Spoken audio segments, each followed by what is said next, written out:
Hello and welcome to Katrina's Creations. This is a special Monday edition because Spring the Fiber Enthusiast tagged me about this 10 crazy questions tag that is going around.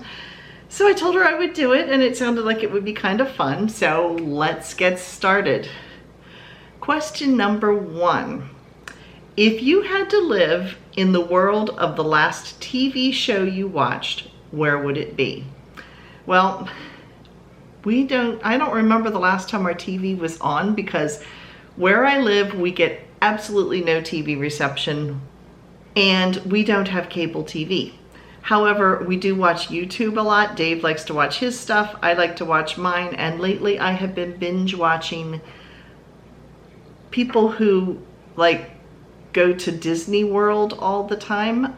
There's one I particularly like. It's called Paging Mr. Morrow. And it's a guy who lives down in Orlando. He has like the seasonal annual pass or whatever, so he's there like all the time. And he does food reviews and he goes and takes you on these rides. And it's just fun to live vicariously through watching him because he's very upbeat and he's like a giant kid. Because he gets on the rides and he's laughing and he's waving at all the characters and he's just having a wonderful time, and it's just fun to watch because it's there's enough stress in the world right now, and it's just kind of fun to watch and just like see somebody enjoying themselves doing something that's fun. So that's what I've been binge watching. So I guess I would be going to Disney World. That would be fun. I could do that. Number 2, have you ever been arrested? No. And if I had, I wouldn't tell you. But no, I have not been arrested. Mostly I'm a good person. So yeah, I have never been arrested. What do you wish your phone did?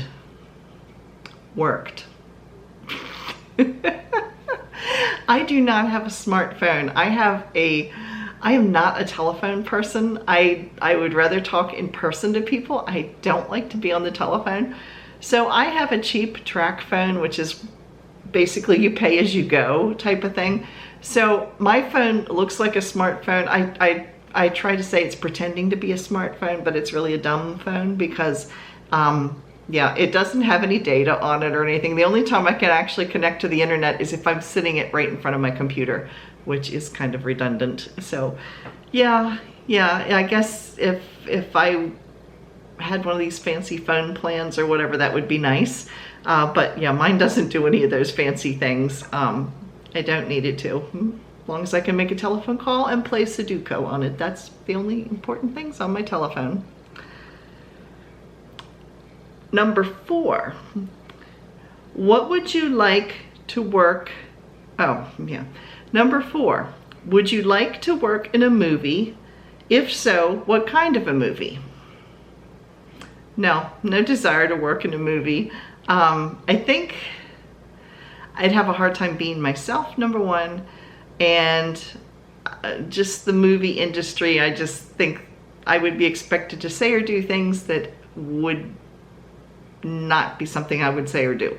So yeah, no desire there. Have you ever forgotten your own birthday?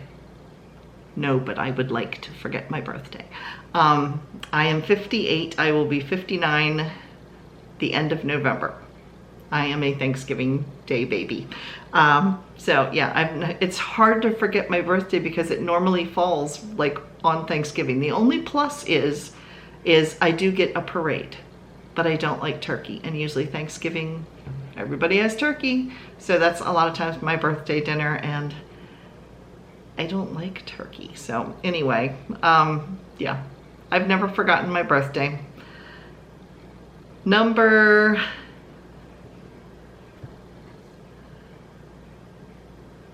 Okay, that was number 5. I'm sorry, got my numbers messed up. That was number 5. Number 6, most annoying habit someone can have. Mine's gonna sound a lot like Spring's, because Spring said her annoying habit was somebody who's snapping and popping their gum all the time. Mine is also gum related. I am not a gum chewer. I don't like it. The only kind of gum I used to like as a kid was like Chiclets. Do you remember those? They had like a candy coating and you chewed them, and once the candy coating was gone, it was like, no, forget it. It's like a waste of the effort to chew.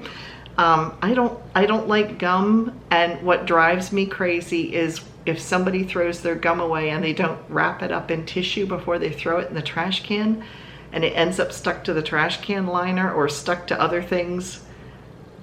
Blech. Yeah, that's something I don't like. Number 7, are you named after anyone? No. My name, which is Katrina, my parents got my name out of the dictionary.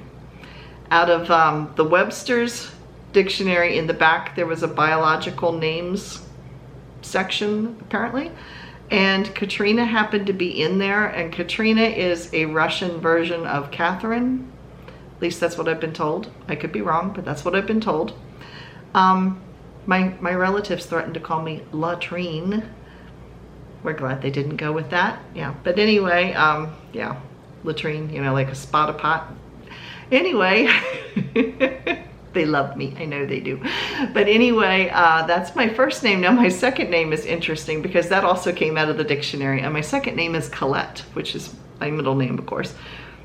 I didn't know how to spell it until I was in middle school because it's French, and I always, for years, thought it had 2 L's and 2 T's in it, and there's an accent over one of the E's. It wasn't until I applied for my Social Security card when I was in, I think it was 8th grade, 6th grade or 8th grade, something like that, middle school, that I finally saw my birth certificate and saw how my middle name was actually spelled, and it's 1 L, so it's C-O-L-E with a little accent over it, T-T-E. So my first name is Russian, my second name is French, and my maiden name was Aldrich, which is about as English as you can get, because my family's been over here in the United States since 1631. So we were like the second boatload of Puritans that hopped off onto the shores. So, and before that we were in England. So that's where my maiden name came from. And of course my married name is German. So yes, I have an international name. Question number 8. What is a weird food combo that you do? Okay, I live on the East Coast, and if you go south, like Virginia, peanuts are very popular, and peanut soup is popular. I love peanut soup. I haven't had it in years, but I used to make it here at home.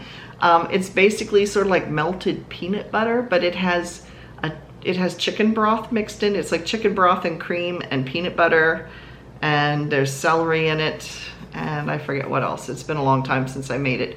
But anyway, I like those taste combinations together. So when I make chicken noodle soup, I like to make some peanut butter toast, you know, toast with some peanut butter on top, and dunk my peanut butter toast into the chicken broth and then eat it.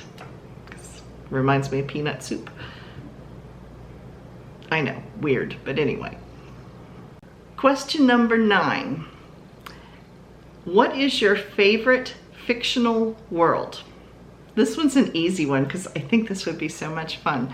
I love to travel, so I would love to, I've gotten into watching these van life or like full-time RVers, so I think it would be fun to like live in a camper van RV type of thing and travel all over the United States and see the sights. So I'd like to go to Europe too. I would enjoy doing that, but I'd like to see at least my own country first. So yeah, in my own little fictional world, that would be it, is to travel in a camper van around the world, or around the country, and see everything. Number 10, is there anything you collect? Well, obviously I collect yarn. You have seen the craft cave upstairs. I have enough yarn I could open up a yarn shop, and I'm not exaggerating. I have a lot of yarn. But aside from that, I kind of accidentally collected pottery and like blue and white china. I just liked it, and I would like buy it at yard sales and stuff. I haven't bought any for a very, very, very long time, but I do have a lot of salt glazed pottery, which is kind of like a gray color with blue on it. And I have a lot, I have a lot of Fallscraft pottery, because where I live in Pennsylvania is only about 40 minutes from the Fallscraft factory. So you see it all over the place, and it's relatively cheap because even the china that I have, I've gotten like at yard sales and stuff like that. So I like blue and white china and, blue and white pottery and things like that. So with that, I'm actually going to insert some footage. I'll show you around my kitchen and my little corner cupboard in the dining area where I keep some of it, and I'll show you some of my collection. So here's some of my blue and white pottery. This is actually Fallscraft, which is not far from where I live. That's why I have a lot of it, because I've gotten it really, really cheap. And then over here I have salt glazed pottery. And I think most of that I got at yard sales.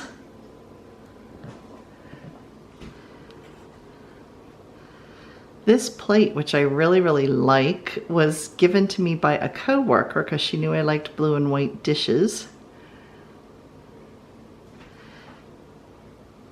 And then this little coffee pot or teapot, I guess it's a teapot, that is actually the blue onion pattern. And Dave and I got that when we were on our honeymoon, and I have some other pieces that match it. They're not the same company that made it, but it's the same pattern. Now these are like my everyday dishes up here, and you can see this is all, other than those little paisley ones, they are all Fallscraft. And the pattern I have,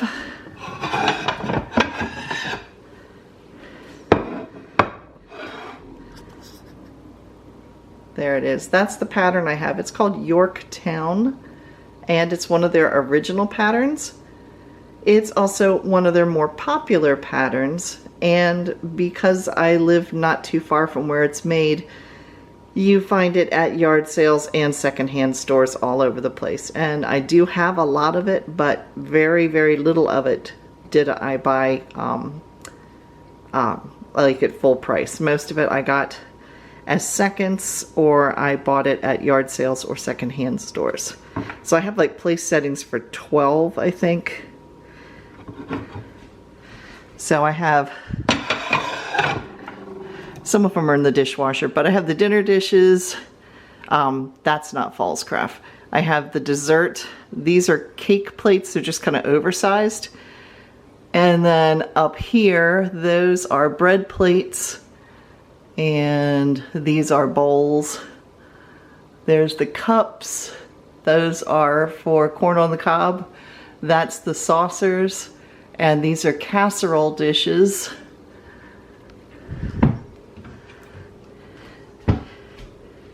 And then down here in the Lazy Susan, I have a bunch more. There's 2 levels of this. There's several platters. And this is like a loaf pan.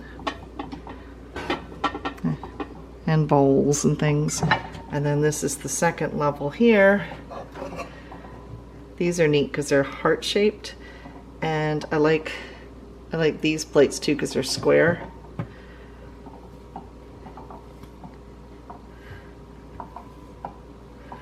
And like I said, some of it is new,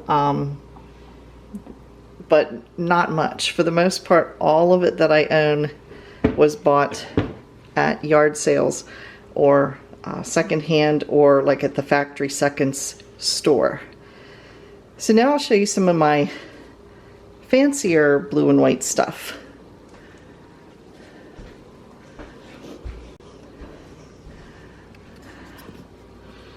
I have these plates. The 2 on both sides are the same thing. They're Monticello. One we bought years ago when we visited Thomas Jefferson's house, And then when I helped my mom move a few months ago, they had one as well. And so she gave that to me. So I now have matching ones. And then the plate in the middle is from Williamsburg. Now here you can see I have some salt glazed pottery. And the pink clear dishes in the back were my grandparents'. It's depression glass, and that was something my mom gave me when they moved. And the dark blue pitcher that you can see back there, right there, that's just some cheaper china that we bought on our honeymoon. There used to be a pottery outlet down in Williamsburg, and that's where we got it from. So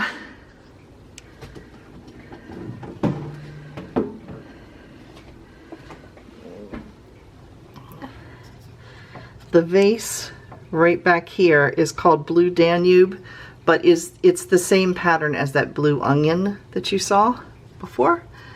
And it's kind of hard to get this out, but these, well, you can see them right there. These are the candlesticks that match. We got those on our honeymoon. And then this I picked up at a yard sale, I think. And I think somebody gave these to me. They're just like a cheap china, but they were blue and white and they matched. And you can see these are more of this set of the depression glass that had been my mom or my grandmother's. My mom said when she was little, she remembered eating ice cream out of them. And then down here, I do like pewter as well, but I don't have that much of it. There's some more of those glasses. And then the green pitcher in the back is actually from Williamsburg, and that's hand blown. And then there's some pewter that you can see there. And the coffee pot, this one is a coffee pot. Teapots are squattier. This one's tall. My daughter used to work at a furniture store when she was in college. And this was one of their displays. And I had been in there one day and said, oh, how pretty that was. And she bought it for me for Christmas one year. Now my quote good china is kind of laughable because I actually bought it at Kmart years ago. I'll pull it out and show it to you. I think I paid $20 for place settings for 6, and we used them for everyday china for years. They eventually chipped and things. Here's what it looks like. It's not fine china, but I like the pattern. And a few years ago, at the local auction, they happened to have the same set. And I think I got it for $40. So now I have rounded out my set. So I have like place settings for 12. Like I said, a lot of them I had to get rid of because they've gotten chipped over the years. They're not bone china by any stretch, but I like them.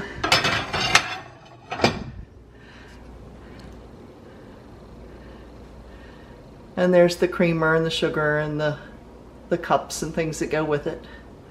And then the glass plates that are sitting there, those were my grandmother's. That's also some depression glass that she passed on to me. They're little salad bowls.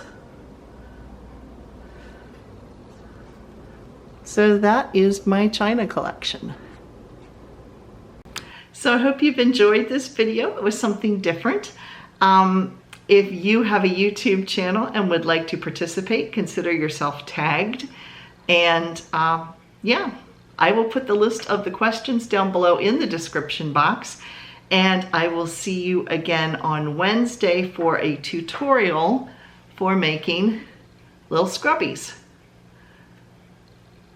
So thanks for watching. If you've enjoyed this video, please give me a thumbs up, and I'll see you later. Bye, everybody.